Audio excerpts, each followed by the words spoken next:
और 1 लाख डोज मिली है, तो आगे निर्बाध तरीके से वैक्सीनेशन होता है, इसको लेकर कोई रणनीति आप लोगों की है? इसमें 1 लाख डोज मिले हैं और 50 लाख निःशुल्क वैक्सीनेशन का जो क्राइटेरिया हमने रखा है उसके अंतर्गत 50 लाख। इसमें ये कमी पूरे देश में है, सिर्फ हमारे यहाँ नहीं है। हमारी तो जो कैपेसिटी है वो 1 लाख से अधिक वैक्सीनेशन पर डे की है, लेकिन उतने डोज हमारे पास उपलब्ध नहीं है। और हमने भारत सरकार को ये लिखा है कि राज्य सरकार अगर बाहर से डायरेक्ट इंपोर्ट कर सकती है तो उसकी भी हमें जो है अनुज्ञा दी जाए। सर, क्या हिल्स एरिया के लिए कुछ स्ट्रेटेजी बना रहे हैं जहाँ पे गांव में ये सूचनाएं आ रही कि वहाँ पे बहुत सारे लोग बीमार हैं, ना उनके पास टेस्टिंग के लिए कोई पहुंच रहा है, ना उनको प्राथमिक उपचार मिल रहा है, और उस स्थिति में जब वो सीरियस हो जाते हैं तब वो शहरों की तरफ आ रहे हैं, तो क्या हम पहले ही उनको ट्रेस करते हैं या फिर कुछ इस तरह की रणनीति है कि गाँव में जाकर हम ये मोबाइल टेस्टिंग वैन्स के जो है RFP रिक्वेस्ट फॉर प्रपोजल दिए गए हैं और बहुत जल्दी जो है वो हम फाइनलाइज करेंगे। और ये जो दूरस्थ क्षेत्र हैं वहाँ ही मोबाइल टेस्टिंग वैन जाएगी ताकि ग्रामीण व्यक्ति जो हैं उनको अपने सन्निकट ये सुविधाएं मिल पाए।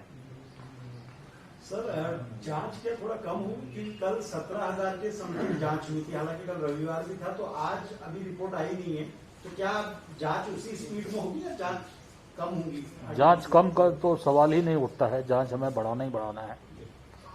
ये विस्तृत स्थिति पंकज पांडे आप। हमारी जांच जैसे आप देख रहे होंगे लगातार हमारी जांच बढ़ रही है। पिछले कोविड में हमारी जो जांच का पीक था करीब 10-12 हज़ार के आसपास था। इस समय हम लोग ऑन एन एवरेज करीब 20-25-30 हज़ार के आसपास चल रहे हैं और हम लोग लगातार इसी लेवल पे मेंटेन करेंगे। इश्यूज है जैसे आपने देखा होगा लैब्स के रेट्स भी हम लोगों ने काफी रैशनलाइज कर दिए, तो हमारा मानना है कि आगे गोइंग फॉरवर्ड हमारी जो जांच है उनका नंबर्स बढ़ेगा। सर, कई जिलों में जो है RT-PCR नहीं हो पा रहा है, टेस्टिंग के पास अवेलेबिलिटी नहीं है, तो वहाँ के लिए क्या डायरेक्शन है? कई लोग ट्रू नोट से या फिर एंटीजन से ही काम चला रहा है पूरा, जैसे कि CMO से बात हुई है, उनके पास कोई व्यवस्था ही नहीं है, तो उनके लिए क्या? देखिए, RT-PCR लैब के साथ सारे जिलों का कोलैबोरेशन किया गया है, सब लोग करा रहे हैं। हमारी अपनी लैब्स भी है, प्राइवेट लैब भी लिए गए। उसके साथ साथ ट्रूनेट, जैसे पहले बताया गया, 64 ट्रूनेट मशीन है जो हम लोग ने हर जिले में उपलब्ध कराई है, ब्लॉक्स में और CHC लेवल तक लगाई हुई है। इसके अलावा रैपिड एंटीजन जो भारत सरकार की जो संस्था ICMR है जिसने टेस्टिंग की पूरी स्ट्रेटजी बताई है, उसने रिसेंटली एक डायरेक्शन जारी किया जिसमें उन्होंने कहा है कि जो सिम्टोमेटिक लोग हैं उन पे एंटीजन टेस्ट किया जाए, क्योंकि उसका टर्न अराउंड टाइम फास्ट है, 15 मिनट में रिपोर्ट मिलती है, तो रैपिड एंटीजन टेस्ट भी बढ़ाए जा सकते हैं। तो हम लोग भी उस तरफ बढ़ रहे हैं। हम लोग अभी प्रयास कर रहे हैं कि RT-PCR जितना हमारा होता है वो होता रहे, उसके अलावा इन एडिशन टू दैट हम रैपिड एंटीजन टेस्ट और करें। तो जो भी सिम्टोमेटिक लोग हैं उनको, जैसा बार बार ये बात आती है कि 3 दिन लग रहा है, 4 दिन लग रहा है, देर एंड देर 15 मिनट में रिपोर्ट मिल जाएगी। तो ये प्रयास हम लोग कर रहे हैं, सारे जिले को निर्देशित किया जा चुका है और यहाँ से भी जो प्रोक्योरमेंट है DG ऑफिस से वो भी किया जा रहा है। लगातार ये बढ़ते जाएगा, अब ये नीचे आने का कोई इसमें संभावना नहीं। सर एक फाइनेंस को लेकर सर, जिस तरीके से कई गतिविधियां हमारी रुकी हुई हैं, रेवेन्यू से लेके कई चीजें हैं, कितना फर्क पड़ रहा है? और कर्मचारियों की तनख्वाह के लिए क्या हमारे पास पैसे हैं या हम मार्केट से बोरो करें? हमारी फाइनेंशियल स्थिति काफी सुदृढ़ है और फिलहाल हमारे पास अभी जैसे आपने देखा होगा 2 महीने की ऑलरेडी हम लोग सर्विस दे चुके हैं, बिकॉज मार्च के दिन अप्रैल होता है, अप्रैल की सर्विस भी जा चुकी है और अभी तक हमने मार्केट से कोई बोरो नहीं किया। ऑफ रिसेंट फ्यूचर में मेरा ख्याल से ऐसा कोई प्लान है नहीं कि हम लोग इस महीने में मार्केट से बोरो करेंगे।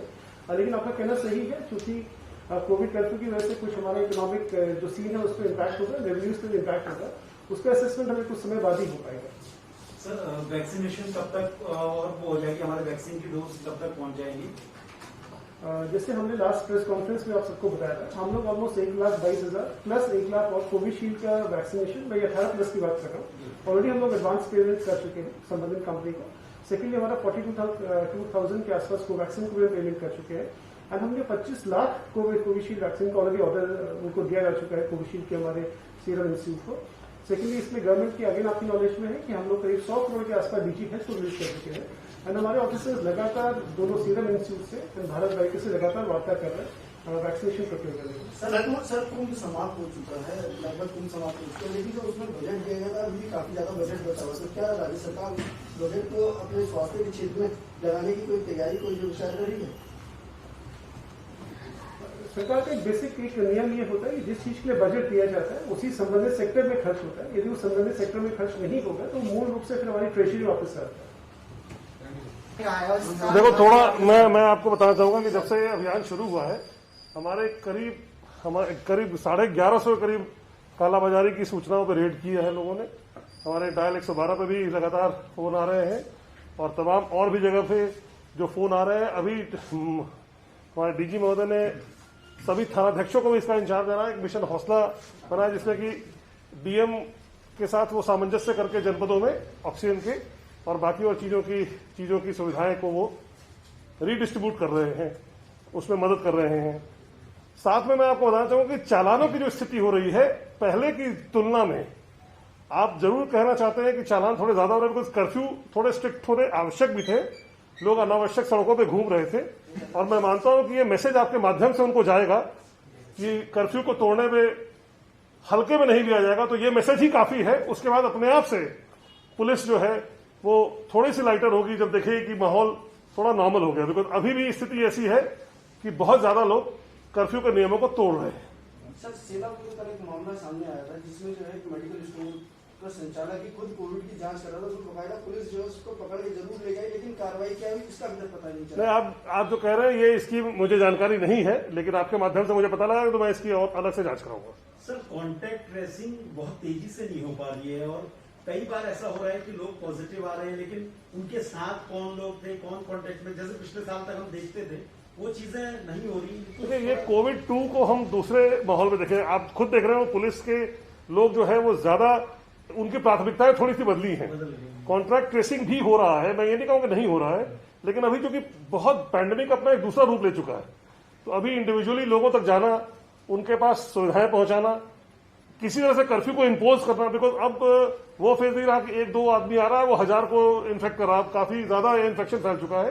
तो प्रयास जो है मैं नहीं कहूंगा कि वो प्राथमिकता नहीं है, लेकिन अब उससे अधिक और भी कार्य हो गए हैं तो इसलिए उनको भी देखा जा रहा है। सर टोटल कितने अभी आरोपी गिरफ्तार हुए हैं? अभी तक टोटल अगर आप पूछे तो अभी तक हमारे 22 FIR हो चुकी थी जिसमें 33 अक्यूज्ड बंद हुए हैं और 194 रिकवरी है। इसमें हम लोगों ने जो ऑक्सीजन सिलेंडर पकड़े गए हमारे वो वापस हमने सिस्टम में वापस कर दिया।